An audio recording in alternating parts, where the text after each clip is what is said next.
Welcome back everyone. आपका बहुत बहुत स्वागत है। मैं आपके सामने फिर हाजिर हो चुकी हूँ एक नए और अमेजिंग कॉन्सेप्ट के साथ, जिससे आपका इंग्लिश सीखने का जो लेवल है वो बहुत ही हाई हो जाएगा।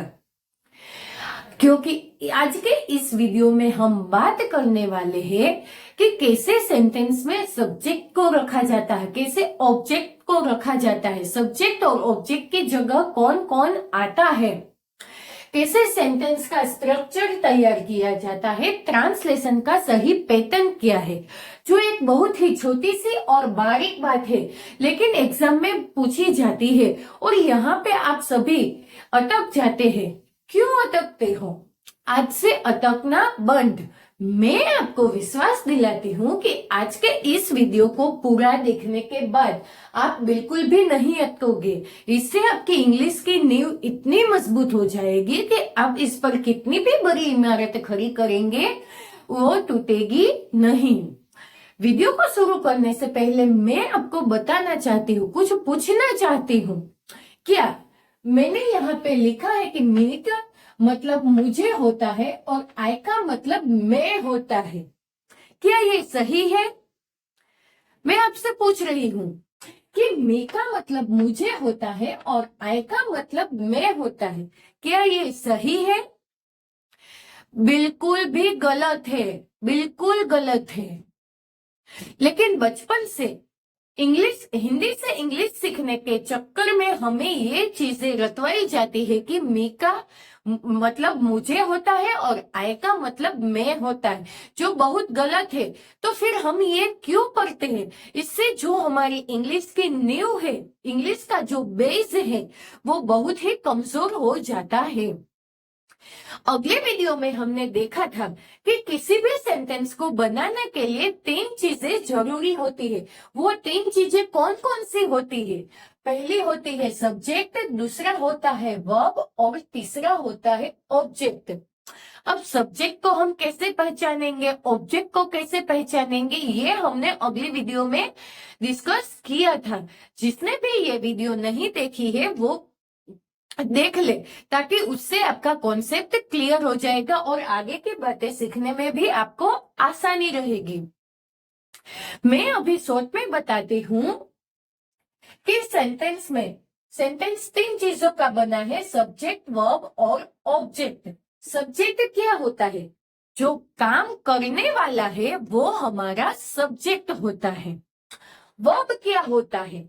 तो हम जो भी एक्शन करते हैं, जो भी काम करते हैं, उसे वर्ब कहते हैं। और ऑब्जेक्ट क्या होता है? हमारे काम का असर जिस पर होता है वो हमारा ऑब्जेक्ट होता है। हम जो भी काम करते हैं, जो भी एक्शन करते हैं, उसका असर जिस पर भी पड़ता है वो होता है हमारा ऑब्जेक्ट। तो सेंटेंस में कितनी चीजें जरूरी है? सब्जेक्ट, वर्ब और ऑब्जेक्ट। यदि हम सेंटेंस में सब्जेक्ट और ऑब्जेक्ट का इंग्लिश बनाना सीख ले तो वर्ब तो अपने आप ही रख लेंगे। लेकिन असल में ये सब्जेक्ट जो है, ये जो ऑब्जेक्ट है, वो होता क्या है? उनके स्थान पे कौन कौन आता है? हमने देखा कि काम करने वाला या फिर हम जिसके भी बारे में बात करते हैं उसे सब्जेक्ट कहते हैं, और हमारे काम का असर जिस पर पड़ता है उसे हम ऑब्जेक्ट कहते हैं। तो ये सब्जेक्ट और ऑब्जेक्ट को हम जरा सोच के देखते हैं। हम अपने डेली लाइफ में जो भी सेंटेंस बनाते हैं उसमें कौन कौन से सब्जेक्ट को रखते हैं, कौन कौन से ऑब्जेक्ट को रखते हैं। एग्जाम्पल के रूप से हम इसे देखते हैं। माया ने मुझे चॉकलेट दी। क्या है? माया ने मुझे चॉकलेट दी। तो यहाँ पे कौन सा काम हो रहा है? चॉकलेट देने का काम हो रहा है। कौन सा काम हो रहा है? चॉकलेट देने। लेकिन ये काम कौन कर रहा है? ये काम कर रही है माया। तो माया क्या हुआ? हमारा सब्जेक्ट। दूसरा देखते हैं। मेरे टीचर ने मुझे डांटा। मेरे टीचर ने मुझे डांटा। तो यहाँ पे कौन सा काम हो रहा है? डांटने का काम हो रहा है। कौन सा काम? डांटने का। लेकिन कौन डांट रहा है? मेरे टीचर। कौन डांट रहा है? मेरे टीचर, तो ये जो मेरे टीचर है वो हमारा क्या हुआ? सब्जेक्ट हुआ। आगे, राहुल बहुत अच्छा क्रिकेटर है। राहुल बहुत अच्छा क्रिकेटर है। यहाँ पे कौन सा काम हो रहा है? मुझे तो लगता ही नहीं कि सेंटेंस में कोई काम हो रहा है। क्या आपको लगता है कि इस सेंटेंस में कोई काम हो रहा है? नहीं हो रहा। लेकिन हमने देखा था कि जो काम करने वाला होता है वो भी हमारा सब्जेक्ट होता है, और जिसके बारे में हम बात कर रहे हैं वो भी हमारा सब्जेक्ट होता है। तो यहाँ पे किसके बारे में हम बात करते हैं? किसके बारे में बात कर रहे हैं? किसके बारे में बात कर रहे हैं? राहुल के बारे में। किसके बारे में? राहुल के बारे में। तो ये जो राहुल है वो हमारा क्या हुआ? सब्जेक्ट। तो ये जो 3 एग्जाम्पल हमने देखे उसमें हमारा सब्जेक्ट क्या है? माहू। ये जो 3 एग्जाम्पल हमने देखे, 3 एग्जाम्पल देखे, उसमें हमारा सब्जेक्ट कौन है? यहाँ पे माया, यहाँ पे मेरे टीचर, यहाँ पे राहुल। तो ये जो माया है, मेरा टीचर है, राहुल है, वो असल में क्या है? असल में क्या है? तो ये तीनों असल में किसी पर्सन के नेम है। किसके नेम है? पर्सन के नेम है। देखिए, राहुल, माया, मेरे टीचर, वो क्या है? किसी पर्सन। कौन है वो? किसी पर्सन। कोई पर्सन है, कोई व्यक्ति है। आगे देखते हैं। आइसक्रीम बहुत ठंडी होती है। क्या हुआ है? आइसक्रीम बहुत ठंडी होती है। तो यहाँ पे किसके बारे में बात हो रही है?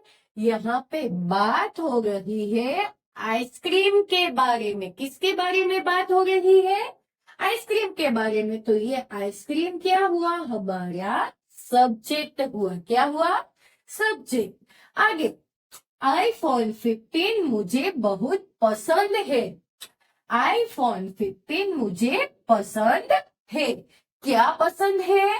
आईफोन 15। तो ये क्या हुआ हमारा? आईफोन 15। आईफोन 15 हुआ हमारा सब्जेक्ट। क्या हुआ? सब्जेक्ट। तो असल में ये आइसक्रीम, आईफोन 15, वो क्या किसी पर्सन के नेम है? आप बताइए मुझे, क्या ये किसी पर्सन के नेम है? नहीं है ना। ये क्या है? आइसक्रीम क्या है? आईफोन 15 क्या है? कोई चीज है। क्या है? कोई चीज, यानी कि थिंग है। क्या है? थिंग है। थिंग के नेम है। आइसक्रीम वो भी थिंग, आईफोन 15 वो भी थिंग। तो किसी, ये क्या है?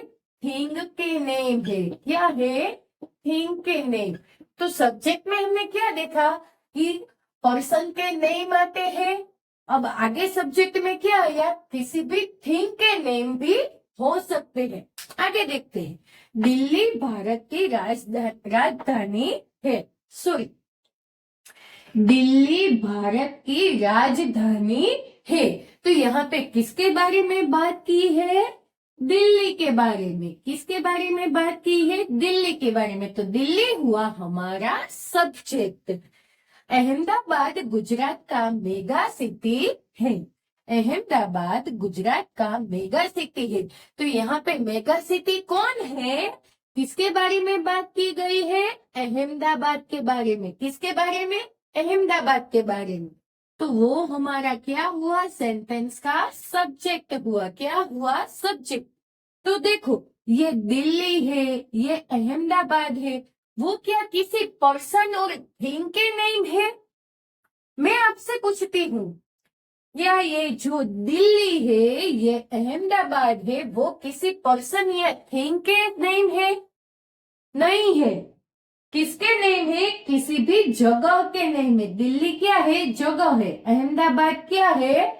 जगह, यानी कि सिटी है। दिल्ली सिटी है, अहमदाबाद भी सिटी है। जगह यानी कि प्लेस। तो ये जो दिल्ली है, ये जो अहमदाबाद है, वो किसके नेम है? प्लेस के नेम है, किसी भी प्लेस के नेम है। आगे, हाथी बहुत बड़ा जानवर है। हाथी बहुत बड़ा जानवर है, तो यहाँ पे किसके बारे में बात की है? हाथी के बारे में बात की है, तो हाथी हुआ हमारा सब्जेक्ट। शेर जंगल का राजा है, तो यहाँ पे किसके बारे में बात हुई? शेर के बारे में बात हुई। क्या हुआ? शेर के बारे में बात हुई। कुत्ता वफादार प्राणी है, तो यहाँ पे किसके बारे में बात हुई? कुत्ते के बारे में, तो वो हुआ हमारा सब्जेक्ट। क्या हुआ? हमारा सब्जेक्ट। तो ये क्या है?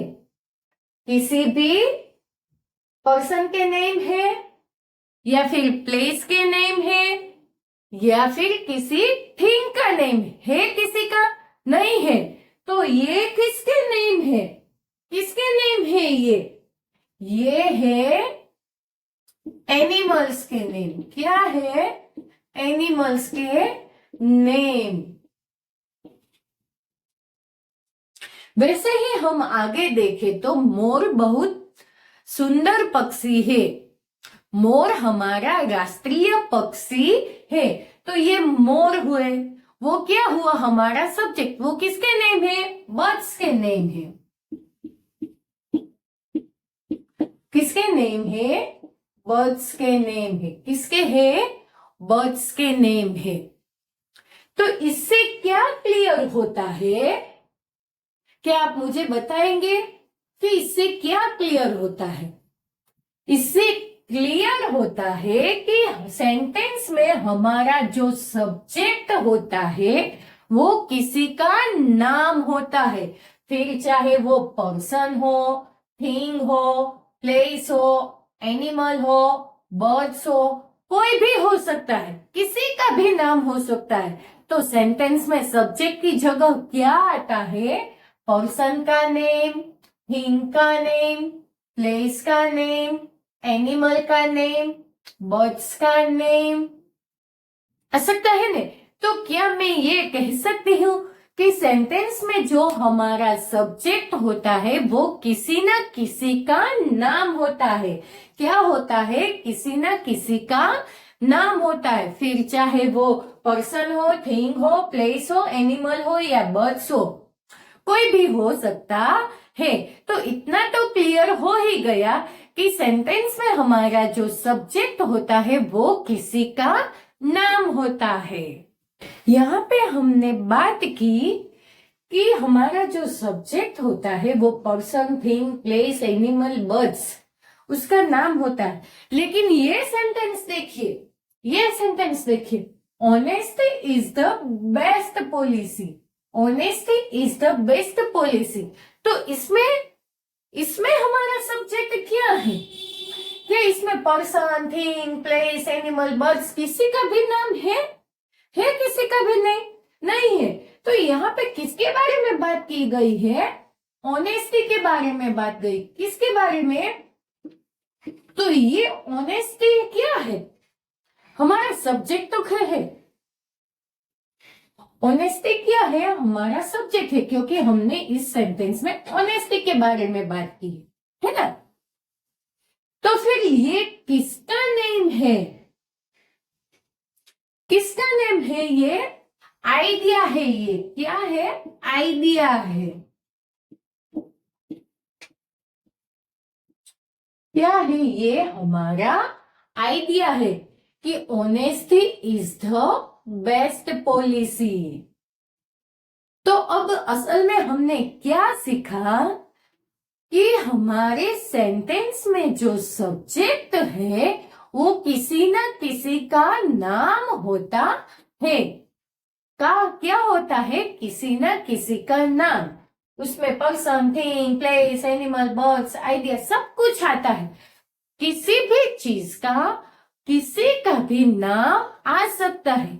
ये तो हुआ हमारा सब्जेक्ट के बारे में बातचीत कि सेंटेंस में हमारा सब्जेक्ट क्या होता है, उसकी जगह क्या आता है। तो फिर हमारा ऑब्जेक्ट क्या होता है सेंटेंस में? हमने देखा कि काम का असर जिस पर होता है वो हमारा ऑब्जेक्ट होता है। है ना। लेकिन ऑब्जेक्ट की जगह क्या आता है? ये जो हमारा ऑब्जेक्ट है उसकी जगह क्या आता है?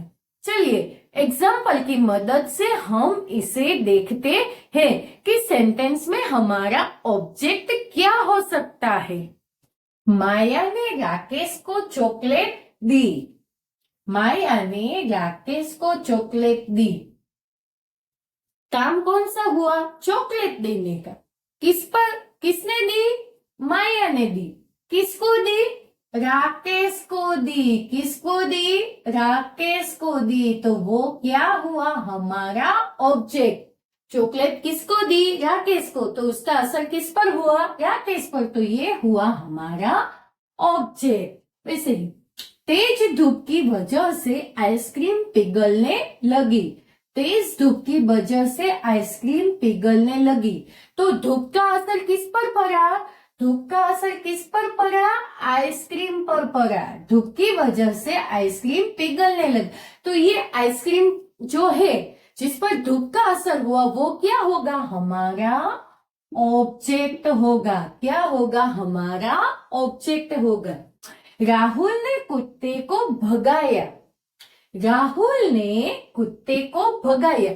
यहाँ पे हमने किसके बारे में बात की? राहुल के बारे में। उसने किसको भगाया? भगाने का असर किस पर हुआ? कुत्ते पर हुआ। किस पर हुआ? कुत्ते पर। तो ये कुत्ता क्या हुआ? हमारा ऑब्जेक्ट हुआ। क्या हुआ? हमारा ऑब्जेक्ट हुआ।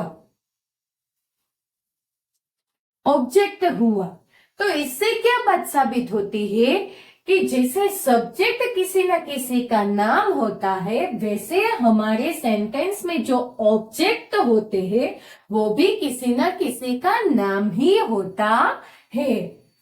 राकेश जो है वो पर्सन का नेम है। आइसक्रीम है वो थिंग का नेम है। कुत्ता जो है वो एनिमल का नेम है। इससे एक बात तो क्लियर हो गई कि सेंटेंस में हमारे जो भी सब्जेक्ट और ऑब्जेक्ट होते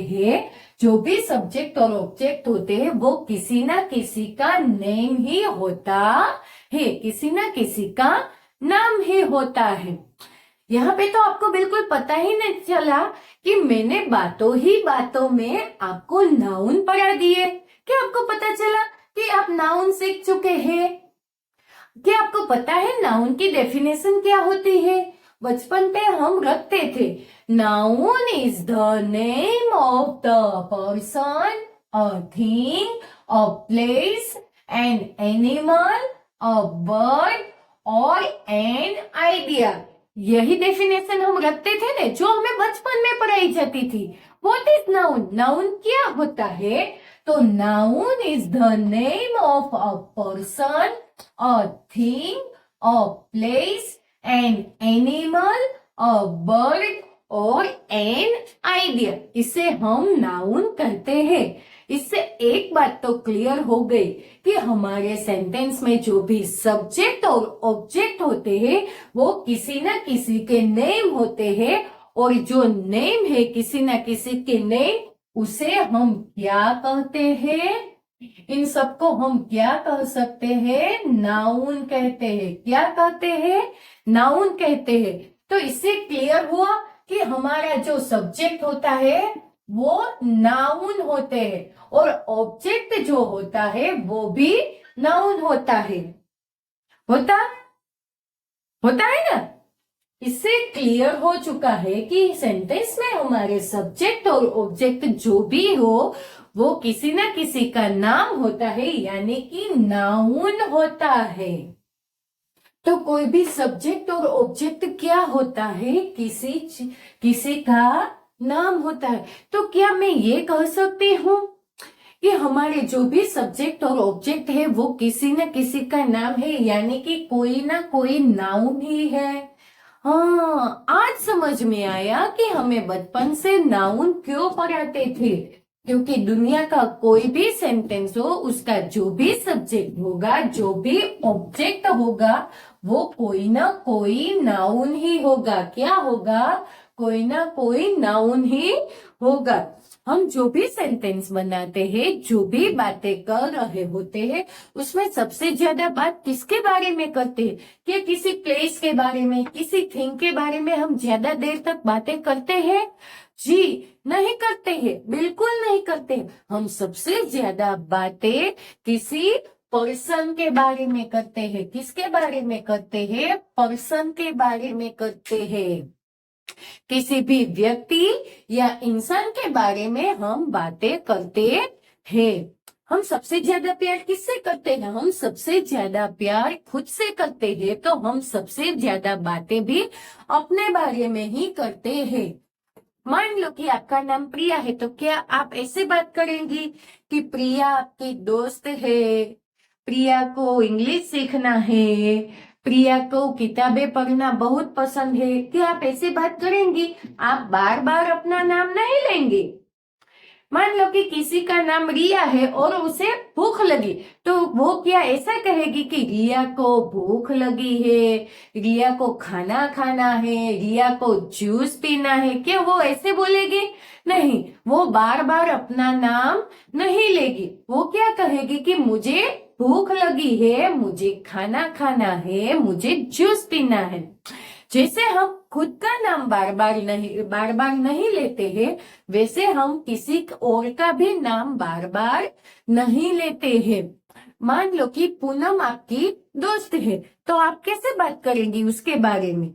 Poonam is my best friend. Poonam बहुत अच्छी है, पूनम मेरी क्लास में पढ़ती है, पूनम और मैं साथ में स्कूल जाया करते हैं, पूनम का घर मेरे घर के पास में ही है, पूनम के साथ में वीडियो गेम खेलती है। क्या बार बार आप पूनम का नाम लेंगे? क्या नहीं लेंगे? तो आप कैसे बात करेंगी उसके बारे में? Poonam is my best friend. Poonam मेरी बहुत अच्छी दोस्त है। उसके बाद क्या कहेंगे आप? कि वो बहुत अच्छी है, वो मेरे क्लास में पढ़ती है, वो और मैं एक ही क्लास में पढ़ते हैं, वो बहुत अच्छी है। वो और मैं साथ में स्कूल जाया करते हैं, वो और मैं साथ में वीडियो गेम्स खेलते हैं। ऐसे बात करेगी कि आप बार बार उसका नाम लेंगी? नहीं ले। जैसे हम बार बार खुद का नाम नहीं लेते हैं, वैसे हम बार बार किसी और का नाम भी नहीं लेते हैं। उनकी जगह हम क्या यूज करते हैं? क्या आपको पता है? हम उनकी जगह कुछ और वर्ड्स इस्तेमाल करते हैं। क्या आप जानते हैं कि वो वर्ड्स कौन से होते हैं? क्या आपको पता है कि वो वर्ड्स कौन से होते हैं? मैं बताती हूँ कि वो वर्ड्स कौन से होते हैं। वो वर्ड्स होते हैं ये। कौन से होते हैं? ये वर्ड्स होते हैं। आई, वी, यू, ही, सी, ई और थे। बार बार हम किसी का खुद का नाम भी नहीं लेते हैं और किसी और का नाम भी नहीं लेते। उनकी जगह जो वर्ड्स इस्तेमाल करते हैं वो वर्ड्स होते हैं ये। I, we, you, he, she, it, they. इन वर्ड्स का हम इनकी जगह इस्तेमाल करते हैं। यहाँ पे हम खुद के लिए आई लगाते हैं। यदि एक से ज्यादा इंसान हो तो वहां खुद के लिए हम वी का इस्तेमाल करते हैं। दूसरा कोई पर्सन हो तो उनके लिए यू। यदि बाहर कोई तीसरी व्यक्ति हो, आमने सामने नहीं है, बाहर है और वो लड़का है, तो उनके लिए हम ही का इस्तेमाल करेंगे। अगर बाहर कोई तीसरी व्यक्ति खड़ी है और वो लड़की है, एक लड़की है, तो उनके लिए हम सी का इस्तेमाल करेंगे। वैसे बाहर किसी थिंग के बारे में, बाहर की जो थिंग है या फिर कोई एनिमल है, कोई बर्ड्स हो जो बाहर है, हमारे सामने नहीं है लेकिन बाहर है, उनके बारे में बात करते हैं तो इट लगाते हैं। और यदि ज्यादा लोग हो तो उनके बारे में हम दे लगाते हैं। ये हमारे ऐसे वर्ड्स है ऐसे सब्जेक्ट और ऑब्जेक्ट है कि जिनका इस्तेमाल हमारे रोजाना इंग्लिश में सब्जेक्ट और ऑब्जेक्ट के रूप में सबसे ज्यादा होता है। तो फिर ऐसा क्यों होता है कि इन्हीं वर्ड्स का उपयोग सबसे ज्यादा होता है? क्या आपको पता है कि आप रोजाना इंग्लिश में जब भी बातचीत करते हैं तब किसी खुद के बारे में बात करते हैं या फिर किसी दूसरे के बारे में बात करते हैं या फिर किसी तीसरे व्यक्ति के बारे में बात करते हैं। रोजाना हम कोई आईफोन की, किसी शहर की, किसी जगह की बात थोड़ी ना करते हैं। तो ये तो टोटल कुल 3 लोग ही होते हैं कि जिनके बारे में हम बातें करते हैं। तो बेसिकली इंग्लिश में हम जिनके बारे में बातें करते हैं, जिसका भी ट्रांसलेशन करते हैं, उसमें पता है आपको क्या होता है? पता है, उनमें कोई एक कहने वाला होता है जिसे हम फर्स्ट पर्सन कहते हैं। क्या कहते हैं? First person.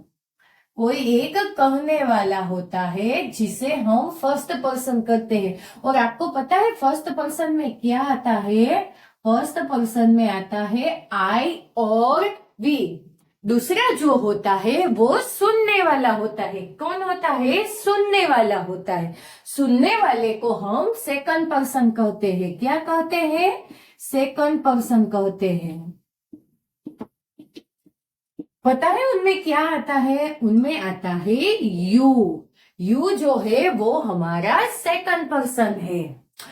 और कोई एक ऐसा होता है जो हमारा थर्ड पर्सन कहलाता है, जिसके बारे में हम बातें कर रहे होते हैं। तो हमारा कोई एक ऐसा होता है कि जिसके बारे में हम बातें कर रहे होते हैं, तो उसे हम क्या कहते हैं? उसे कहते हैं थर्ड पर्सन। और थर्ड पर्सन में क्या आता है? ही, सी, इट और दे। हमने पढ़ा था कि हम बातें करते हुए खुद का नाम बार बार नहीं लेते, तो फिर किसी दूसरे लोगों का नाम भी हम बार बार नहीं लेते हैं। इससे तो हमारी बातें बड़ी हो जाती है। उनके लिए कुछ और वर्ड्स का इस्तेमाल करना हमने शुरू किया था, जैसे कि खुद के लिए आई लगाने लगे, बहुत सारे लोग हो तो वी लगाने लगे, कोई दूसरा हो तो यू, कोई तीसरा जो बाहर हो उनके, और वो लड़का हो तो ही, लड़की हो तो सी, कोई प्लेस, थिंग, एनिमल हो तो इट, और बहुत सारे लोग हो तो दे लगाने लगे। तो बताएगा कोई मुझे कि प्रोनाउन की डेफिनेशन क्या होगी? प्रोनाउन किसे कहते हैं? नाउन तो किसी चीज का नेम होता है, ये तो हमें पता है, लेकिन प्रोनाउन किसे कहते हैं? तो प्रोनाउन वो वर्ड्स होते हैं जिनका इस्तेमाल हम नाउन की जगह करते हैं। किसे कहते हैं प्रोनाउन? प्रोनाउन वो वर्ड्स होते हैं जिनका इस्तेमाल हम नाउन की जगह करते हैं। कौन से वर्ड्स होते हैं वो? तो I, we, you, he, she, it, they, ये वही तो है। ये वो ही वर्ड्स है जिनका इस्तेमाल हम नाउन की जगह करते हैं। तो क्या मैं इसे प्रोनाउन कह सकती हूँ? जी बिल्कुल कर सकती हूँ, क्योंकि ये वो वर्ड्स है जिनका इस्तेमाल हम नाउन की जगह करते हैं। जिनका इस्तेमाल हम नाउन की जगह करते हैं। तो क्या मैं ये कह सकती हूँ कि हमारे जो भी सब्जेक्ट और ऑब्जेक्ट होंगे, या तो वो कोई नाउन होगा या फिर वो कोई प्रोनाउन होगा। क्या होगा? प्रोनाउन होगा। यानी कि सेंटेंस में हमारा जो भी सब्जेक्ट और ऑब्जेक्ट होगा वो कोई नाउन होगा या फिर वो प्रोनाउन होगा। तो इससे एक बात तो क्लियर हो गई कि हमारे सेंटेंस में जो भी सब्जेक्ट है, जो भी ऑब्जेक्ट है, वो या तो नाउन है या फिर प्रोनाउन है। लेकिन इसे आप पहचानोगे कैसे?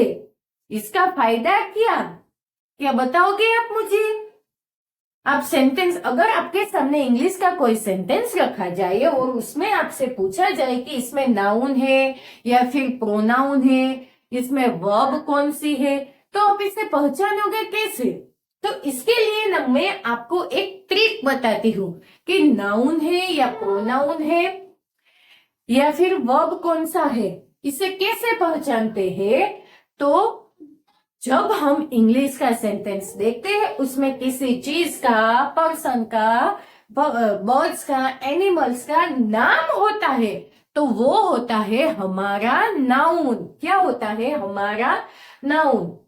और यदि कोई नाउन न हो और उसमें I, we, you, he, she, it, they उसका यूज किया गया हो तो उसे हम क्या कहते हैं? प्रोनाउन। वो होते हैं हमारे प्रोनाउन। यानी कि हमें सब्जेक्ट और ऑब्जेक्ट कौन है ये पहचान सकते हैं, लेकिन उसमें नाउन की पहचान करने के लिए हमें देखना पड़ेगा कि वो किसी चीज का नेम है या फिर कोई और वर्ड्स का इस्तेमाल किया गया है। जो नेम होगा तो वो नाउन होगा, और नेम की जगह कोई और वर्ड्स का इस्तेमाल किया गया होगा तो वो हमारा प्रोनाउन होगा।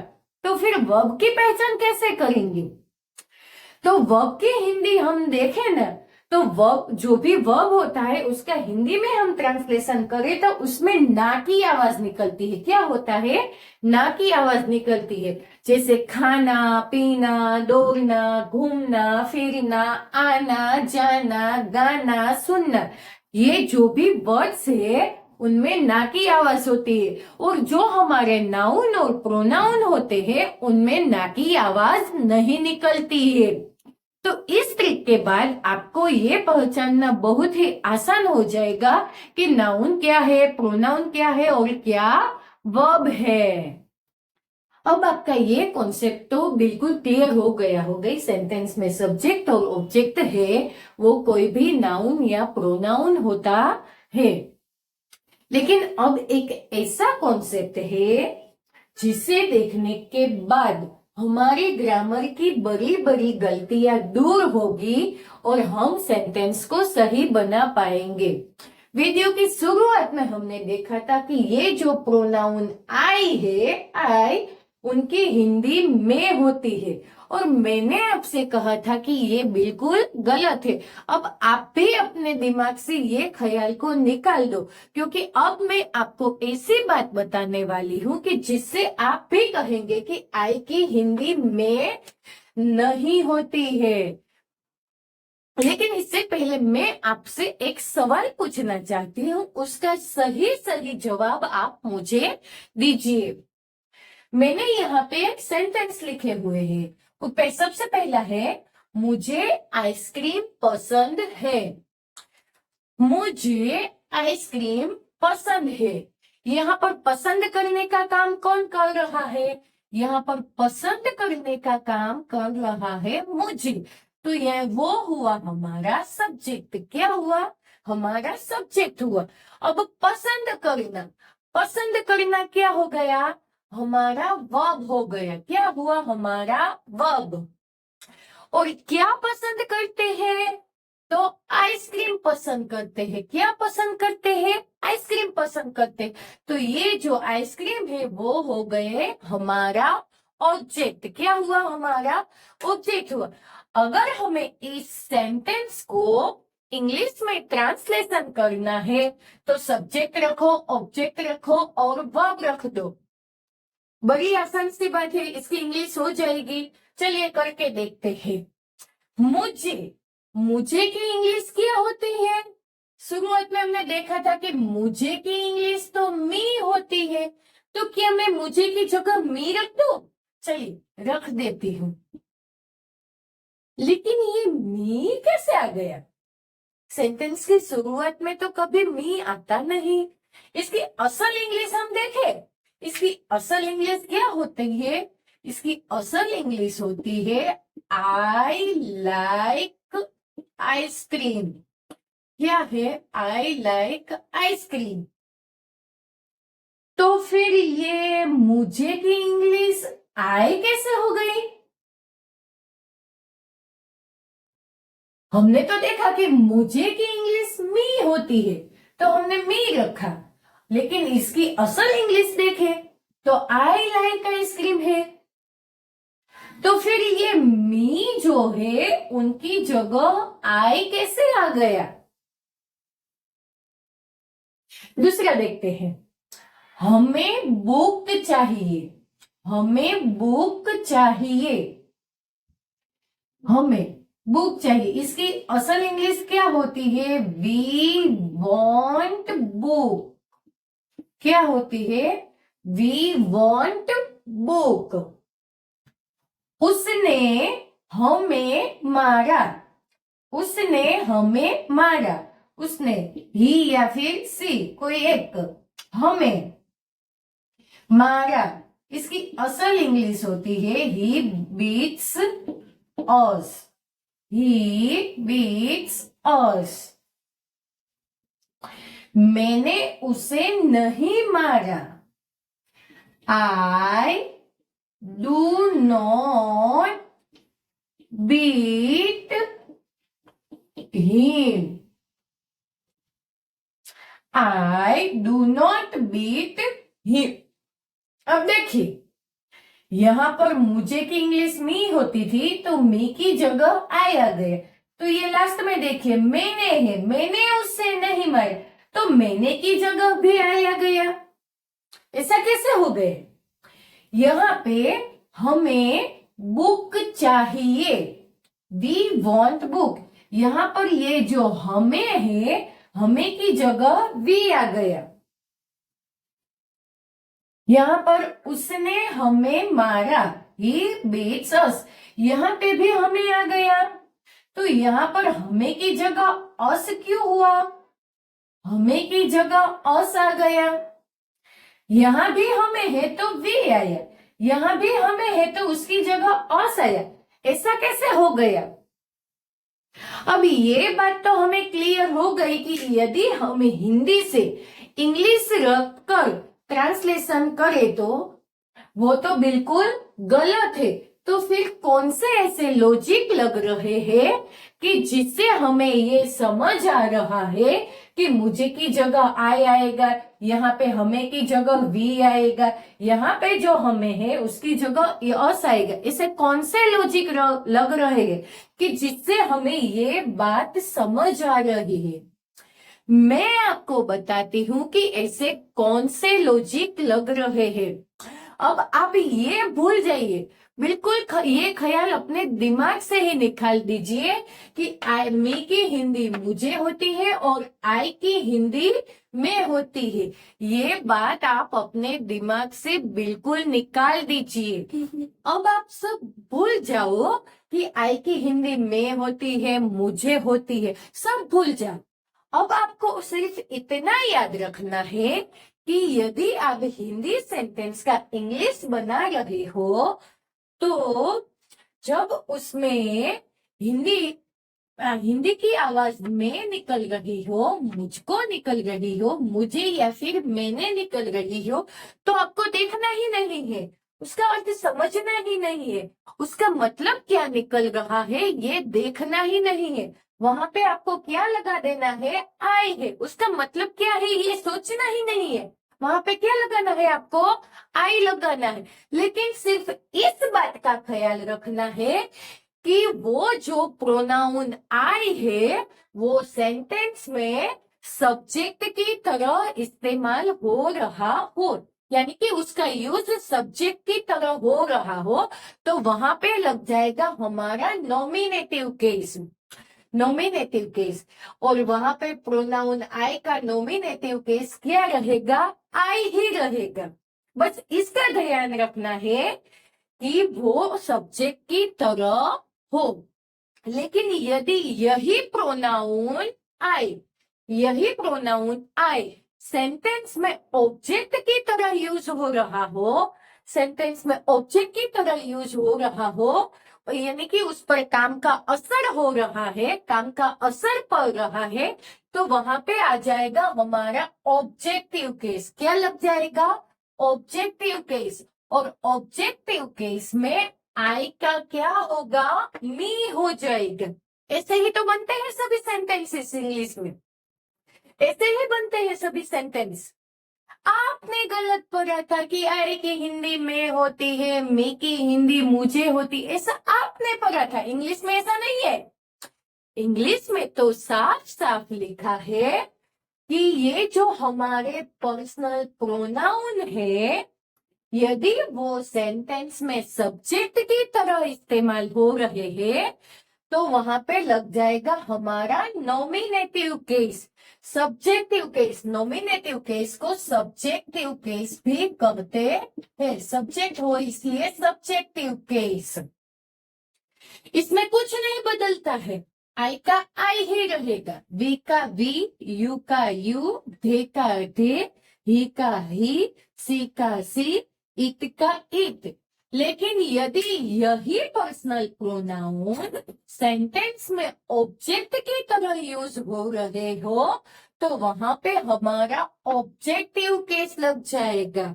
और ऑब्जेक्टिव केस में आई का क्या होगा, मी होगा, वी का होगा अस, यू का यू ही रहेगा, धे का होगा धेम, ही का होगा हिम, सी का होगा हर, ईट का होगा इट। यानी कि प्रोनाउन जो है उनका ऑब्जेक्टिव केस बदल जाएगा। सब्जेक्टिव केस, नॉमिनेटिव केस तो वही का वही रहेगा, लेकिन ऑब्जेक्टिव केस में ये प्रोनाउन है वो बदल जाएंगे। अब मैंने यहाँ पे एक सेंटेंस और लिखा हुआ है, हमारे स्कूल ने उन्हें इनवाइट किया है। हमारे स्कूल ने उन्हें इनवाइट किया, ये मैंने हिंदी सेंटेंस की इंग्लिश रटी है, बनाई है। अब असल इंग्लिश इसे देखे तो हमारे की हिंदी क्या होगी, हमारे की जगह क्या आएगा, हमारा, हमारे का जगह आएगा वी, क्या आएगा, वी आएगा, वी स्कूल इनवाइट, उन्हें, उन्हें की जगह क्या आएगा, देम आएगा, क्या आएगा, देम। इनवाइट किया है यानी कि इनवाइट करना, वी स्कूल इनवाइट देम। ऐसा सेंटेंस होता है कहीं इंग्लिश में? इसका असल इंग्लिश क्या होता है, आवर स्कूल इनवाइट देम। तो फिर ये आवर स्कूल, स्कूल किसका है, हमारा है, हमारा तो वी लगाएगा, तो फिर ये आवर कहां से आया? तो उसके लिए एक और केस है, क्या है, एक और केस है जिसे हम पॉजेसिव केस कहते हैं। वो कहते हैं ना कि वो लड़का बहुत पॉजेसिव है, मैं बहुत पॉजेसिव हूं। पॉजेसिव का मतलब क्या होता है, हमारा अपना, जिसे हम अपना कहते हैं, जिस पर हम अपना हक जताते हैं, उसे पॉजेसिव केस कहते हैं। हम बोलते हैं ना कि ये मेरा है, वो हमारा है, ये जो अपनापन है, हम जिस पर अपना हक जता रहे हो, तब हम वहां पे क्या आएगा, पॉजेसिव केस आएगा, जिस पर अब हम ये हक कैसे जताते हैं, यदि सेंटेंस में हमारे ये जो पर्सनल प्रोनाउन है वो किसी के साथ हक जता रहे हैं या फिर अपना संबंध या रिश्ता दिखा रहे हो, तब वहां पे क्या लग जाएगा, पॉजेसिव केस लग जाएगा। क्या लग जाएगा, पॉजेसिव केस। और पॉजेसिव केस में आई का हो जाएगा माई या माइन, वी का हो जाएगा अवर या अवर्स, यू का होगा योर या योर्स, धे का होगा देर या धैर्स, ही का होगा हिस, सी का हर या हर्स, इट का इट्स होगा। अब ये हक कैसे जताया जाता है, हमने देखा कि स्कूल किसका है, स्कूल हमारा है, किसका है, हमारा। तो हमारे का सब, ये जो सब्जेक्ट की तरह हमारे स्कूल यूज हुआ है, तो सब्जेक्ट में तो, सब्जेक्टिव केस में तो वी आएगा, वी। लेकिन नहीं, यहाँ पे स्कूल के साथ हमारा रिश्ता बताया जा रहा है कि स्कूल किसका है, हमारा है, उस पे हमारा हक है, ये स्कूल हमारा है। तो यहाँ पे क्या लग जाएगा, पॉजेसिव केस लग जाएगा। क्या लग जाएगा, पॉजेसिव केस। और पॉजेसिव केस में हमारे वी का पॉजेसिव क्या होगा, ओवर होगा। क्या होगा, ओवर। इसीलिए यहाँ पे वी नहीं लेकिन क्या आएगा, ओवर आएगा। अवर स्कूल इनवाइट देम। दूसरा सेंटेंस देखते हैं, हम तुम्हारे पापा से बात करेंगे। हम तुम्हारे पापा से बात करेंगे। यहाँ पे ये जो हम है वो हमारा सब्जेक्ट है, तो सब्जेक्ट में हम की जगह हम क्या यूज करेंगे? वी। अब किसके साथ रिश्ता बताया जा रहा है? तुम्हारे पापा। किसके पापा है? तुम्हारे पापा है। तो यहाँ पे क्या लग जाएगा? Possessive case. और तुम्हारे का क्या होगा? योर होगा। तो यहाँ पे क्या आएगा? तुम्हारे पापा, योर फादर या फिर योर पापा। अब हम इसके असल इंग्लिश देखे तो we will talk with your father. यहाँ पे ये जो तुम्हारे है, उस तुम्हारे की इंग्लिश योर नहीं हुई है, लेकिन ये जो तुम्हारे है उनका पॉजेसिव केस योर हुआ है। ये हम रट नहीं रहे हैं, ये हम पढ़ रहे हैं। यदि देखा जाए तो सब्जेक्टिव केस हो, नॉमिनेटिव केस हो या फिर ऑब्जेक्टिव केस हो, तो उसमें हम कुछ रट नहीं सकते हैं। उसकी हिंदी की इंग्लिश बनाते हुए यदि हम रटे तो वो गलत हो जाएगा। लेकिन पॉसेसिव केस में देखा जाए तो थोड़ा बहुत चलता है। तुम्हारे पापा, योर फादर, तुम्हारे की इंग्लिश योर होती है, उसमें ज्यादा कुछ वेराइटी नहीं होती है। तो फ्रेंड्स, आज के इस वीडियो में हमने क्या देखा कि कैसे हम सेंटेंस का स्ट्रक्चर तैयार करते हैं, सब्जेक्ट, वर्ब और ऑब्जेक्ट। कैसे हम उसका ट्रांसलेशन करते हैं जिससे हमारी ग्रामेटिकल मिस्टेक न हो, बिल्कुल सही तरह से हम उसे बना पाए। कैसे हम सेंटेंस में सब्जेक्ट और ऑब्जेक्ट की जगह नाउन, प्रोनाउन और उसके केसेस का इस्तेमाल करते हैं, कहाँ पे कौन सी चीज लगानी है, कौन से केसेस का यूज करना है, ये सब कुछ हमने आज के वीडियो में देखा। तो आज के लिए इतना, इस वीडियो में इतना काफी है। मिलते हैं नए वीडियो के साथ, नए अमेजिंग कॉन्सेप्ट के साथ। तब तक के लिए बाय। लेकिन हाँ, यदि आपने अभी तक इस वीडियो को लाइक नहीं किया है तो लाइक कर दे, सब्सक्राइब कर दे, ताकि हम ऐसे ही नए कॉन्सेप्ट के साथ आपके सामने आए और ये वीडियो आगे भी दूसरे लोगों तक पहुंचती रहे।